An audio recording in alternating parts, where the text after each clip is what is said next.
Continuamos, La venganza será terrible. Estamos hoy en la versión sin público presente en los estudios de M750, pero mañana sí estaremos esperándolos para recibirlos en la matiné a las 8 de la noche en Caras y Caretas, que está en la calle Venezuela 330, muy cerca de la Plaza de Mayo. Tiene metrobús, subte, de todo. Si no va es porque no quiere, señora. 20 horas, mañana la matiné. Nadie debe dejar de faltar.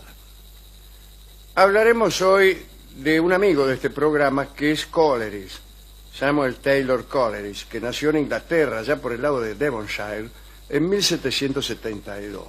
Parece que desde niño tenía una imaginación muy fecunda, como suele ocurrir con los niños que después se harán poetas, o mejor dicho, como los biógrafos quieren que suceda, ¿no? Porque a veces no pasa así, pero el biógrafo que escribe la vida de un futuro héroe no tiene más remedio que ponerlo a matar escorpiones durante la niñez. Sí. Es así. Bueno, el caso es que este hombre, Coleridge, jugaba solo, o este niño, mejor dicho, el niño Coleridge, jugaba solo y pasaba el día representando a los personajes de los libros que leía. Así encarnaba al rey Arturo, a Hamlet, qué sé yo, en fin. Estaba siempre enojado este niño, Coleridge, y era mal visto por todos los chicos de su edad, con lo cual bien se ve que apuntaba para poeta. Cuando murió el viejo de Coleridge, el viejo John, el pequeño Samuel fue enviado a Londres a vivir con un tío. Allí ingresó al Hospital de Cristo, una famosa escuela donde la disciplina era muy rígida, la enseñanza muy severa y la comida asquerosa. Cuenta Coleridge: por la mañana te daban un pedazo de pan duro y un trago de pésima cerveza, y por la noche un trago de pésima cerveza. A veces me concedían el día libre en el colegio. Algunos alumnos salían, pero los que no tenían parientes o no tenían dónde ir, pasaban días tristísimos dentro de los muros del lugar, bla, bla, bla. Dice que él se quedaba y se la pasaba llorando. Cuando salía le cambiaba el talante. Por un rato podía tener el espíritu alegre. Él vivía en un mundo de fantasía, muy lejos de la realidad en aquellos años. Bueno, en realidad casi siempre, ¿no? Parece que un día, cuando paseaba por las calles de Londres, se imaginó que era Leandro, aquel enamorado que atravesó a nado el Helesponto. Mejor dicho, no que lo atravesó, sino que lo atravesaba continuamente para visitar a su novia, que se llamaba Ero. El Helesponto, como ustedes saben, es el nombre antiguo de aquella región, el estrecho de los Dardanelos, el mar de Mármara, aquel estrecho que une el mar Negro con el mar Mediterráneo, de suerte que allí está Asia a un lado, como dice Espronceda, y al otro Europa. Leandro tenía una novia llamada Ero, que vivía, ponele, en el Asia, y él vivía en Europa, o al revés. Y todas las noches atravesaba el Helesponto a nado. Y, bueno, parece que la novia lo ayudaba porque encendía una linterna. Para orientarlo. Para orientarlo. Claro. Y una noche la mina no encontró la linterna, o se retrasó, no sé qué, y Leandro se ahogó. Finalmente creo que la historia termina con el suicidio de Ero, la novia, mitad porque se había muerto su amor y otra mitad porque ella se sentía culpable. El asunto es que Coleridge iba por la calle paseando, haciendo como que nadaba, agitando los brazos, ¿no? Y con los ojos cerrados para facilitar la imaginación. Una tarde los brazos se enredaron en la falda de una señora que venía acompañada por un tipo, y entonces la mujer empezó a gritar, pensó que la estaban afanando. Coleridge se puso a llorar y explicó que no era un ladrón. Bueno, el tipo que venía con la señora lo fajó, de todas maneras, sea por ladrón o por atropellador. Por poeta. Después se enteraron de que solo se trataba de un chico distraído y le dieron en compensación una tarjeta con la que Coleridge pudo hacerse suscriptor de la biblioteca Subside. Desde entonces Coleridge aprovechó bien esa tarjeta porque sacaba 2 libros por día. No dice cuáles, creo que los cambiaba, que no eran los mismos, ¿no? Se leyó un diccionario médico y decidió estudiar para cirujano. Eso es lo que le pasa a uno cuando lee un diccionario médico, se entusiasma. Se influencia con la lectura, usted lo que lee quiere ser. Es así. Sí. Pero creo que un día sacó el diccionario filosófico de Voltaire y entonces volcó sus afectos hacia la filosofía y la metafísica. Bueno, Coleridge estaba seguro de que sería un filósofo ateo. Es una profesión redituable. Sí, porque leyó Voltaire. Sí. Pero un día le comunicaron que la escuela había decidido enviarlo a Cambridge a estudiar, la escuela donde iba él, ¿no? En el hospital ese. Y bueno, y fue a Cambridge, ¿no? Y tuvo un profesor que describió en aquellos años al alumno Coleridge. Si no nos queda el nombre de ese profesor, pero sí este texto dice: su traza, como su cerebro, estaba lleno de paradojas. Los grandes ojos luminosos y la gran frente despejada contrastaban con las mejillas fofas y los labios carnosos. Parece que lo conozco.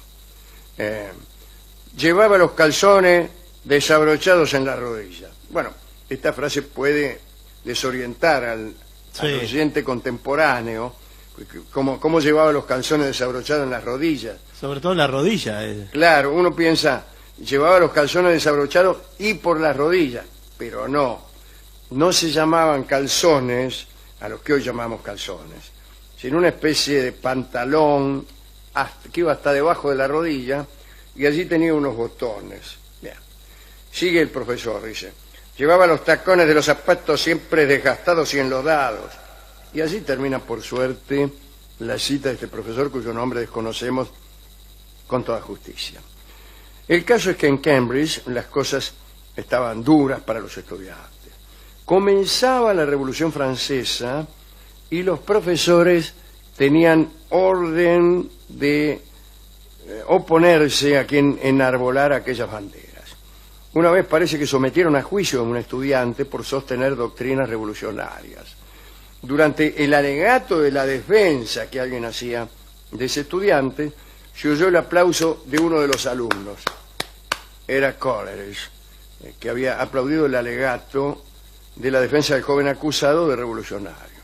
Entonces el rector, que estaba allí, se levantó, preguntó quién había sido el que había aplaudido.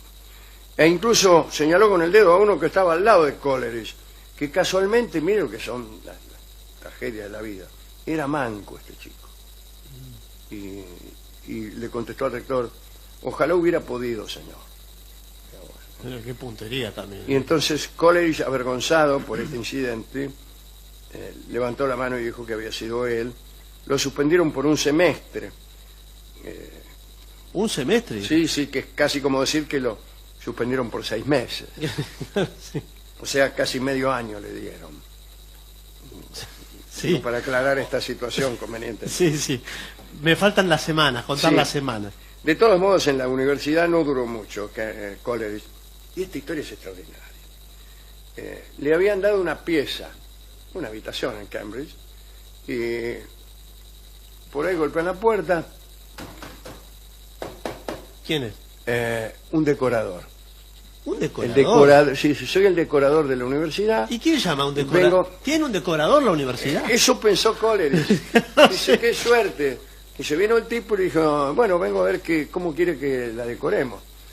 Y Coleridge le dijo, pensó que era un servicio: haga lo que quiera. Claro.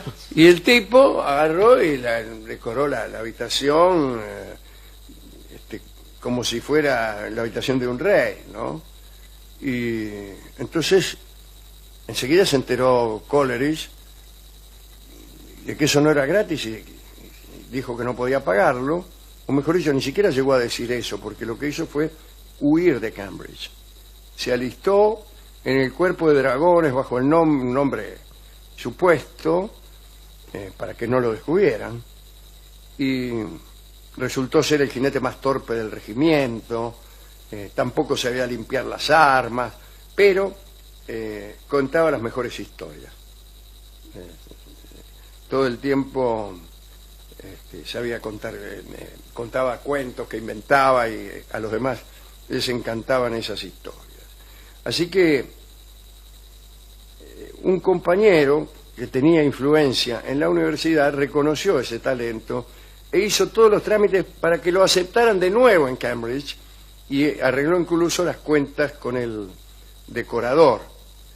Entonces volvió a Cambridge Coleridge y se hizo amigo de Robert Southey, que era otro que había sido expulsado de Westminster por escribir un artículo atacando los castigos corporales. Mire, sí, también tiene cada idea la gente. También parece que había ido a comer con la peluca sin empolvar, así que imagínense. Junto a este muchacho, a Southey, se pusieron en busca de una novia y se hicieron amigos de unas hermanas, Sarah y Edith Fricker se llamaban. Y un día tiraron la moneda para ver quién se quedaba con cuál, porque Sarah era hermosa y Edith no. Ajá. Ganó Coleridge y se quedó con la más linda y fue correspondido, ¿eh? Claro, digo, no le preguntaron a Sara y Edith. No tomaron el no era trabajo. propio de la época. Sí. Al cabo de un tiempo los cuatro, es decir, Sarah, Edith, Southey y Coleridge, decidieron embarcarse hacia América y comprar un campo para construir una especie de república. ¿Una especie? Una especie de república de Platón. Iban a reclutar hombres y dineros para el desarrollo de esta utopía. Otros muchos hicieron eso, ¿no? Y consiguieron incluso un tipo llamado Hadrach, que era criado de una tía de Southey que era muy rica. Entonces le pidieron que robara algunas joyas de la tía para realizar la utopía, pero la tía se enteró del proyecto, desheredó a Southey y echó al criado, al infame Hadrach. Así no se puede ser republicano. Claro, ¿qué pasa? No hay manera. Bueno, Coleridge se casó con Sarah y se fue a vivir en una casa cercana a otro escritor amigo del programa, William Wordsworth, aquel que decía que no hay que escribir bajo la influencia del dolor, ¿no? Se hicieron amigos con Wordsworth y solían caminar hasta muy entrada la noche, y eso dio lugar a ciertas sospechas de la policía, ¿no? Poetas que caminaban hasta altas horas de la noche los denunciaron por contrabandistas. Entonces les enviaron un tipo para que lo siguiera y los poetas hablaban, discutían sobre Spinoza y lo pronunciaban Spinoza. Y cada vez que oía spy, espía, ¿no? El tipo que Claro. lo seguía llegó al convencimiento de que los tipos estaban tramando algo raro. Al final los mandaron en cana. Los absolvieron cuando declararon ante las autoridades que lo único que tramaban era un libro de poemas. Querían escribir un volumen de poesía que diera por tierra las normas de la rima que casi todos los poetas aceptaban en Inglaterra. Alexander Pope y el otro, John Dryden, habían cimentado el crédito de absoluta fidelidad a los clásicos antiguos. En cambio, Coleridge y Wordsworth creían que lo mejor de la poesía estaba en expresar sin artificio el pensamiento de la gente sencilla, qué sé yo. Pero Coleridge agregaba que además de simple, la poesía debía ser mágica y misteriosa, lo cual era un poco una paradoja, ¿no? Tal como decía aquel profesor cuyo nombre hemos olvidado. A los 25 años, Coleridge empezó a tomar opio. Tenía reumatismo. En el año 1797 se quedó dormido por efecto de la droga. Y ese día sucedió algo curioso, quizá lo más importante de la vida de Coleridge desde el punto de vista de un lector. Coleridge había estado leyendo un libro de viajes y soñó un triple sueño de índole verbal, musical y visual. Parece que oyó una voz que repetía un poema, oyó una extraña música y vio la construcción de un palacio chino. Y supo, del modo en que se saben estas cosas en los sueños, que la música edificaba el palacio.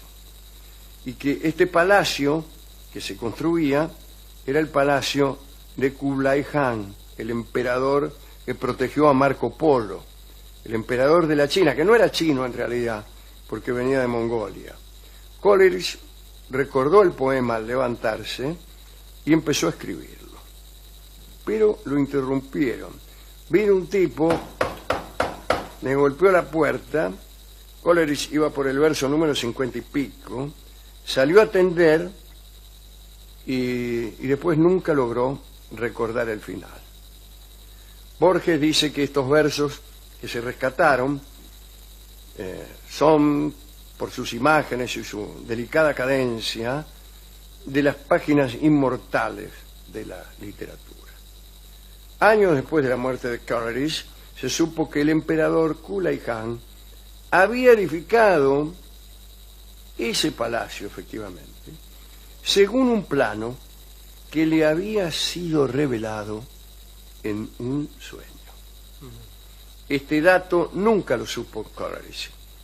Una vez escrita esa parte del poema, Coleridge intentó soñarlo otra vez y recurrió continuamente al opio para hacerlo. Los intentos fueron en vano porque soñaba con otros poemas o cosas. Otros palacios. O no soñaba en absoluto. ¿No? Después abandonó la familia, ya tenía un hijo, se embarcó con destino a Malta, dijo que era un viaje de vital importancia para su salud, se le perdió el rastro, no escribió carta ninguna y al regreso empezó a escribir artículos para procurarse algún dinero. A veces daba alguna conferencia sobre literatura, pero bueno, era un hombre envejecido, ¿no? Y necesitaba tanto del opio que llegó a contratar a un tipo que lo seguía a todas partes para impedirle comprar opio. Dicen que las noches de insomnio lo torturaban hasta la locura. Sus escritos eran considerados como extravagancias de un lunático y vivió sus últimos años recorriendo las administraciones de los diarios de Londres para ver si conseguía algún laburo, decía él, para pagar los estudios de su hijo y para pagar la casa en la que vivía junto a Sara. Al final se murió. Tenía 62 años Coleridge, escribió muchas poesías, El marino, Kublai Khan, Juventud y vejez, Melancolía, Oda sobre el fin de año. Borges dice en el artículo que él ha escrito sobre Coleridge que hay muchas obras que nacieron de un sueño. Mejor dicho, que no hay muchas, pero hay. Y hace una indagación. Nombra a Tartini, que soñó una melodía que tocaba el diablo. El más ilustre es quizá Stevenson, que recibió en un sueño el cuento de Dr. Jekyll y Mr. Hyde. Parece que recibía las formas generales, no es que lo copiaba textualmente. Sí. Bueno, ¿a quién podemos dedicar esta pequeña historia acerca de Coleridge? Bueno, por empezar, al mismo Coleridge, a Kublai Khan, el emperador chino de la dinastía de los mongoles, que fueron los que encontró cuando estuvo allí Marco Polo. Bueno, y este emperador, el Kublai Khan, recibió los planos de un palacio que pensaba construir en un sueño. A Sara, la mujer de Coleridge, ser la mujer más linda entre dos hermanas, es ya un mérito. No sé cuál, pero es un mérito, qué sé yo. Y así... Y a Borges. Y a Borges, que nos mostró tantas veces a Coleridge que uno no tuvo más remedio que interesarse en él, ¿no? Yo creo que sería bueno dedicárselo también al amigo que le pagó las deudas al compañero de regimiento, ¿no? Que reconoció su talento y Yo creo que es una especie de talento el poder reconocer el talento ajeno. Siempre hubo, en todas las épocas, tanta vileza y mezquindad que es raro que la gente admita el talento ajeno, ¿no? También pensaba cuando hacía las dedicatorias en la posibilidad de soñar una obra artística, de recibir instrucciones en el sueño o directamente recibir la obra hecha o casi hecha. Es raro eso, porque no corresponde a la concepción del sueño que se tiene contemporáneamente. Se piensa que nadie puede soñar una cosa exterior. Los sueños vienen de adentro y se hacen con la masilla que hay dentro de la memoria, o las vivencias, o la propia colección de saberes. Con eso se hacen los sueños. No vienen del exterior, tal como lo comprenden los psicoanalistas o los médicos. Así que recibir estos datos está bien, pero hay que conjeturar que el poema ya estaba dentro de Coleridge de alguna manera. Pero hay un asunto raro, porque está recibiendo información sobre un palacio que viene a descubrirse, muerto ya Coleridge, que había sido revelado en un sueño. Esto puede llamarse casualidad, pero casualidades que nos hacen pensar, como diría Paul Auster, son rimas. Auster habla de las rimas que el mundo nos entrega. Por esas rimas, cadencias, casualidades, uno puede llegar a captar la existencia de un plan, y eso es todo lo que necesita uno, ¿no? Sospechar la existencia de un plan, y a falta de revelaciones mayores, ya es suficiente para tranquilizarse un rato y creer que hay un plan divino, qué sé yo. Puede ser que este verso haya respondido a un plan divino, o se trate, como yo creo, de meros recuerdos de lecturas que Coleridge ya había olvidado. Quizás Carl Jung tendría algo que decir también ahí, que habla de sueños arquetípicos, exactamente, de inconsciente colectivo, de símbolos. Bueno, vamos a escuchar ahora Sueño de Juventud, un vals de Enrique Santos Discépolo en la voz de Gardel. Es probable que Discépolo recibiera la revelación de este vals en un sueño.